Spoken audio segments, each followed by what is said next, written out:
Hello, everybody, for Wrestling Logic. Scott Golden here with the AEW review for the 30th of September 2020. And yet again, AEW proves why they are the best and most consistent wrestling program in North America today. I won't say the world because I don't follow international enough to make that claim, but certainly in North America today by far. Were there mistakes in the show? Sure. But overall, I would say this is one of the better Dynamites. Top 5 in the almost year of the promotion. Worth going out of your way to see. Anyway, we open up with the announcement, obviously, that JR, Excalibur, and Taz are your announced team. Tony Schiavone is said to be getting a word with FTR as we go forward. They open with a promo package of Ricky Starks and Darby Allin. Then there is a announcement of the promo being done by a friend of Darby Allin's. Basically says Darby Allin's fearless and he's going to get revenge on Starks tonight. Typical Starks Allin taking risks during this. It was worked like a grudge match. Allin and Starks opened the show. Everybody works snug, and the work is good. Good submission attempts by Allin early. He gets some shine, hits a suplex on the apron, and a dive to the outside. Brian Cage comes out, was going to attack Darby Allin. Will Hobbs comes out, cuts him off there, so maybe we're going to get Hobbs and Cage at a point. They brawl to the back, and Starks uses the distraction for a moment to get things going in his direction. Allin makes a comeback, hits a code red. Then they go back to strikes. They do the stunner on the back deal, and he teases a coffin drop, but Starks catches him with a spear for near fall. He goes for the avalanche of his finish, Avalanche Rochambeau. Allin knocks him off, hits a coffin drop for the win. Good match. I wish they'd gotten some heat afterwards because I hope they wrestle again.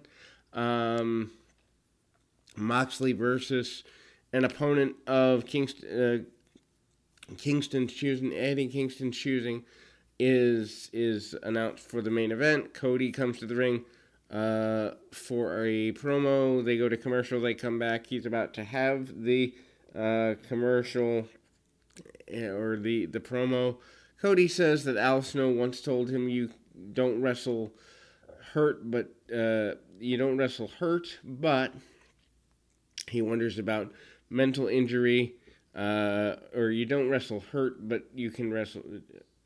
Let me get the exact quote here. Hang on. You can always wrestle hurt, but you shouldn't wrestle injured. There we go. A little bit of a clunky line, as you can see. I had trouble even saying it the way Cody did. He does wonder about mental injuries. Cody said it hurt him to lose the TNT title in 3 minutes, and he got a call from Hollywood while he's off. He's sitting with a bunch of stars, wondering what he's doing there. He says that there's only 3 people who have the right to speak of themselves as being the ace, and that for right now, that's Hikaru Shida, Jon Moxley, and Brody Lee, the 3 individuals holding championships. Interesting that he leaves the tags out of it, but okay. Josh asked Cody what his answer was to Brody Lee's challenge for the dog collar match. Cody says his answer as EVP is no. He then comes back to the ring.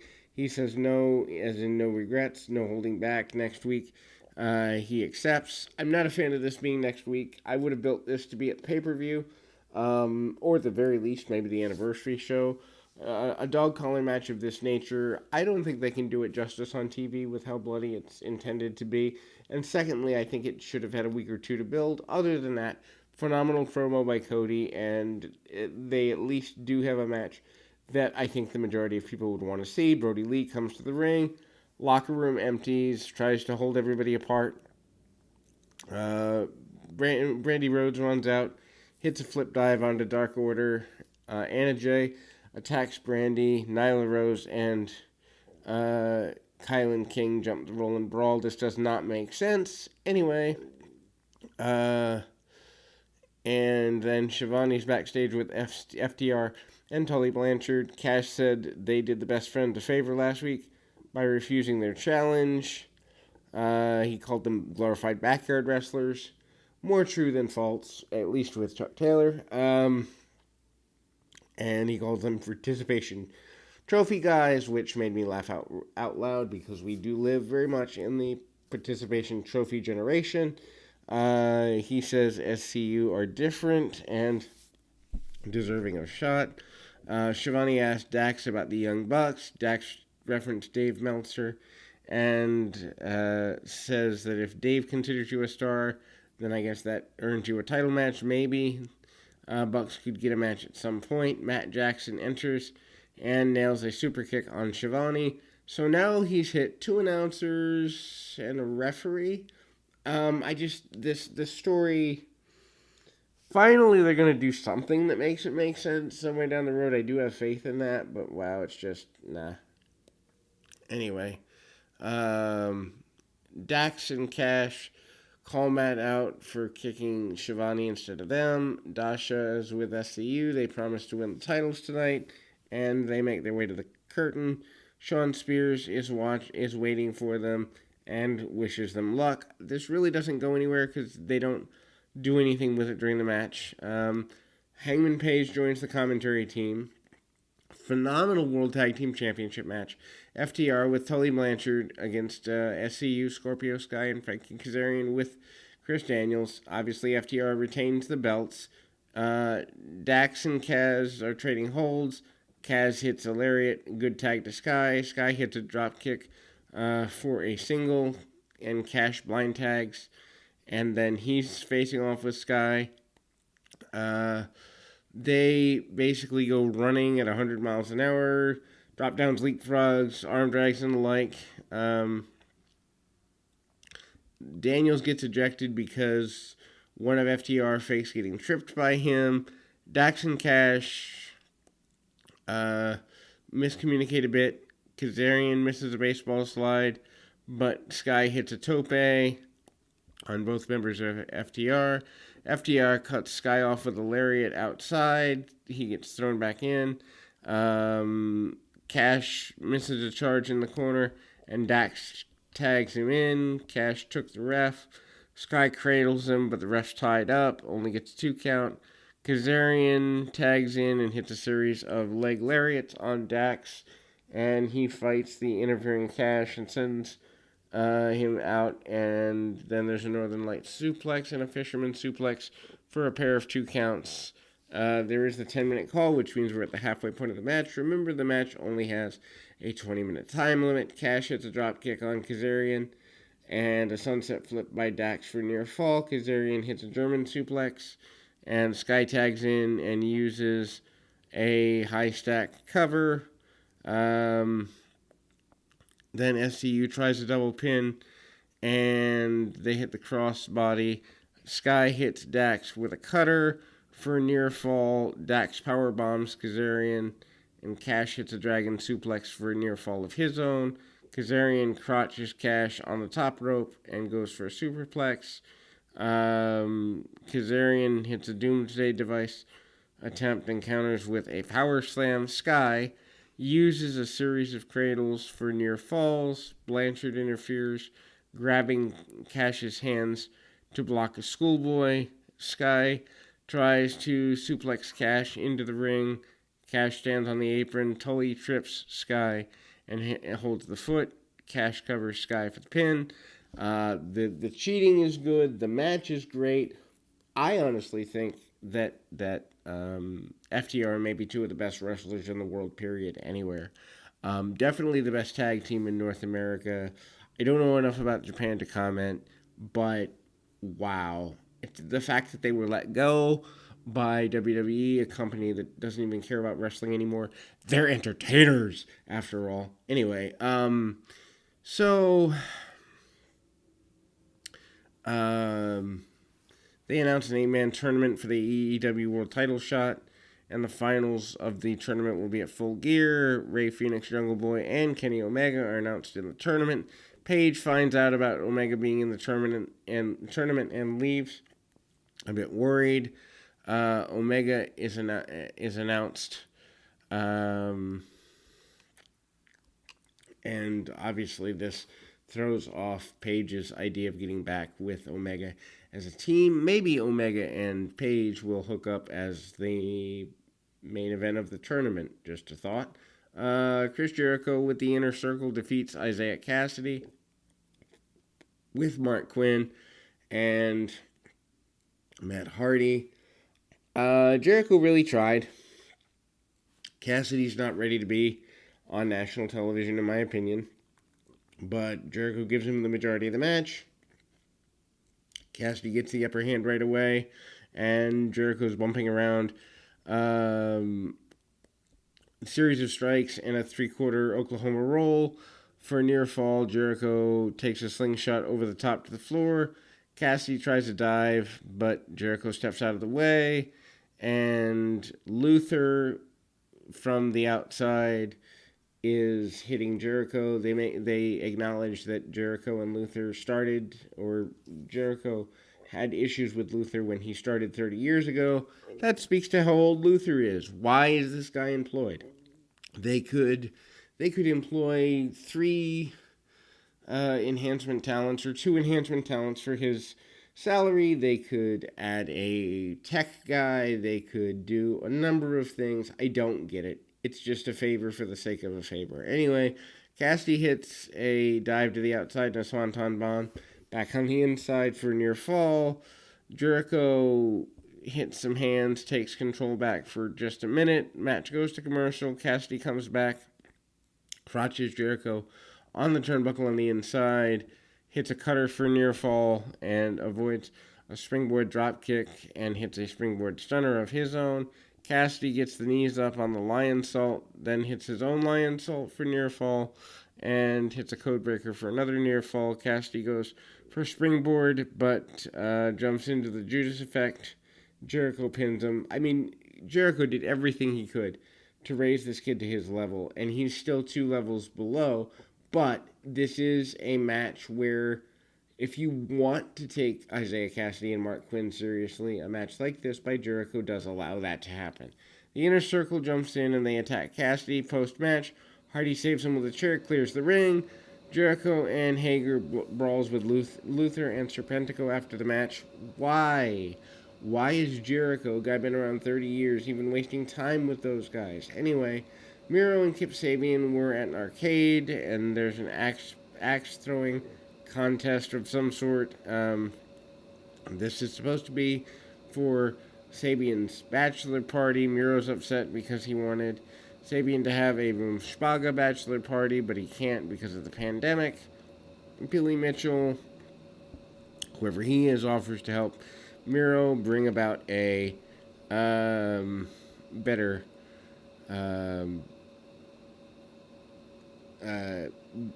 bachelor party. Apparently he's some sort of video game guru or something. Anyway, Dasha's with the best friends backstage.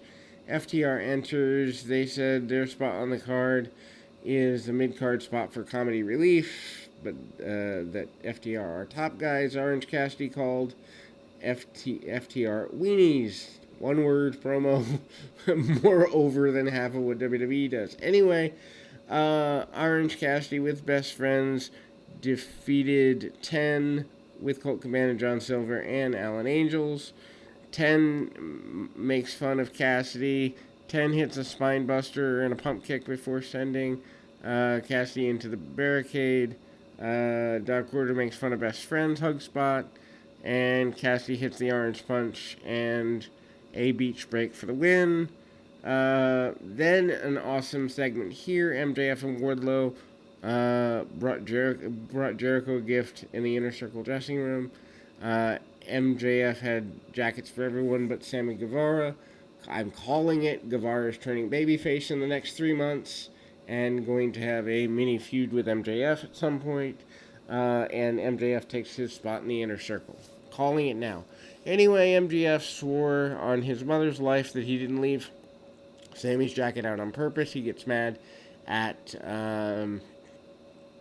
Wardlow for messing up. Jericho asked MJF if he wanted to be in the inner circle. MJF asked if he wants to be there. They go back and forth. It's really funny. This reminds me of the chemistry between Kevin Owens and Chris Jericho. If you like that, you'll like this. MJF and Wardlow leave. Guevara called MJF a loser. Jericho says that perhaps he's not a loser. Dr. Britt Baker is back. Yay. They put her in there with Red Velvet. Boo. So, they have a good showing because of Baker. Velvet is not ready to be in the spot they have her in. Anyway, Velvet hits a leg lariat and a bulldog for near fall. Baker uses a hammerlock, sets up a clothesline. Baker hits a butterfly suplex, and then nails a sling blade. Baker hits a neck breaker and a curve stomp for the pin. Uses the lockjaw post-match. Jericho and Hager versus Luger and Serpentico. Will Hobbs and Brian Cage for the FTW Championship. Brody Lee versus Cody for the TNT Championship in a dog collar match announced for next week. Kingston comes to the ring with Penta and Rey Fenix and referee Bryce Remsburg before a commercial break. Kingston basically cuts a promo, says he never tapped out to the choke last week. Kingston says Moxley went to Tony Khan, or TK as the kids call him, and has an open contract for this week. Kingston says Moxley is in for a surprise. He says before he reveals Moxley's opponent, he has to question Bryce Remsburg about what happened last week. Remsburg and Kingston talk about being friends off camera, but Remsburg said he had to make the call to protect Kingston from himself because they're at work. And anyhow, Kingston's about to beat up a referee. Moxley comes out with a barbed wire bat to make the save. Kingston calls Moxley's music to be cut and introduces the Butcher as Moxley's opponent. Now, I don't necessarily have a problem with a throwaway main event, because the Butcher, I'm sorry, he's not main event material. He's not main event on national TV. He's not main event on your local indie show. He's not there. But if you're going to do it, if you have to do it, then you just announce it. Don't make it a big surprise. When you're mentioning surprise, you're thinking a turn, you're thinking a new debuting athlete, you're thinking something that's surprising. You're not thinking a letdown. Anyway, so Butcher dominates the beginning of the match, and he hits punches and all of that. He goes after the left leg of Moxley. Moxley makes a comeback and nails a cross arm breaker. And then Moxley has him in the guard. Butcher hits some punches. Butcher hits a power slam for a near fall and goes back to the crab. Moxley blocks a slam. Butcher blocks a paradigm shift. Butcher tries a stretch muffler. Can't quite figure out how to get the move on. That's why I'm saying he's not ready for this role. Moxley goes to the outside. Butcher misses a charge. Goes into the barricade. They trade strikes going back into the ring. Butcher hits a Uranagi and a leg drop for a near fall. Moxley tries a superplex, but Moxley fights off another crab attempt. Moxley hits a pile driver for a near fall.